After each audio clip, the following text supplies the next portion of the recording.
Gentlemen, I shall be brief, but I would like to use my remaining time with you to remind you that this case is not a difficult one. It requires no minute sifting of complicated facts, but it does require you to be sure beyond all reasonable doubt as to the guilt of the defendant. To begin with, this case should have never have come to trial. This case is as simple as black and white.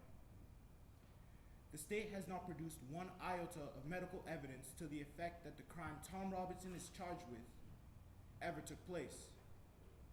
It is relied instead upon the testimony of two witnesses whose evidence has not only been called into serious question on cross-examination, but has been flatly contradicted by the defendant. The defendant is not guilty, but somebody in this courtroom is. I have nothing to but pity in my heart for the chief witness for the state, but my pity does not extend so far as to her putting a man's life at stake, which she has done in an effort to get rid of her own guilt. I say guilt, gentlemen, because it was guilt that motivated her. She's committed no crime. She's merely broken a rigid and time-honored code of our society, a code so severe that whoever breaks it is hounded from our midst as unfit to live with. She's the cruel victim of poverty and ignorance. But I cannot pity her. She is white. She knew full well the enormity of her offense, but because her desires were stronger than the code she was breaking, she persisted in breaking it. She persisted, and her subsequent reaction is something that all of us have known at one time or another. She did something every child has done. She tried to put the evidence of her offense away from her. But in this case, she was no child hiding stolen contraband. She struck out at her victim. Of necessity, she must put him away from her. He must be removed from her presence, from this world. She must destroy the evidence of her offense. What was the evidence of her offense?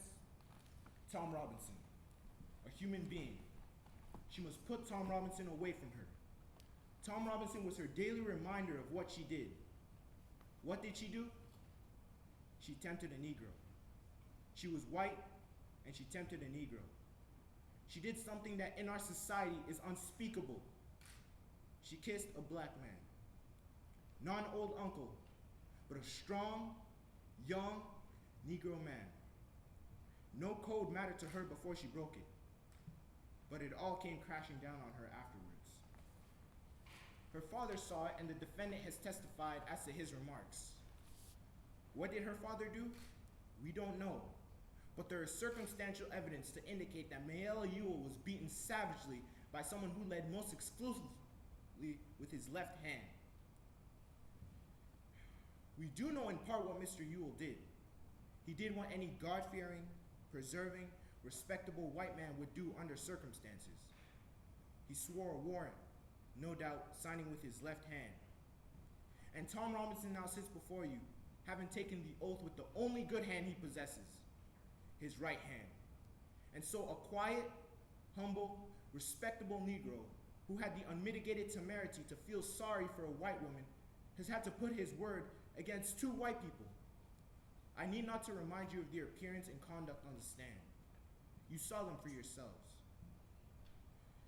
The witness for the state, with the exception of the sheriff of Macomb County, have presented themselves to you, gentlemen, to this court, in the cynical confidence that their testimony would not be doubted, confident that you, gentlemen, would go along with them on the assumption, the evil assumption, that all Negroes lie, that all Negroes are basically immoral beings, that all Negro men are not to be trusted around women, an assumption one associates with minds of their caliber, which, gentlemen, is in itself a lie as black as Tom Robinson's skin, a lie which I don't have to point out to you.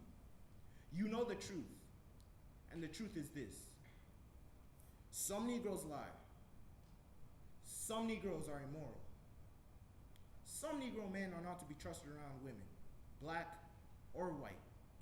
But this is a truth that applies to the human race, and to no particular race of men. There is not one person in this courtroom who has never told a lie, who has never done an immoral thing, and there is not one man living who has never looked upon a woman without desire.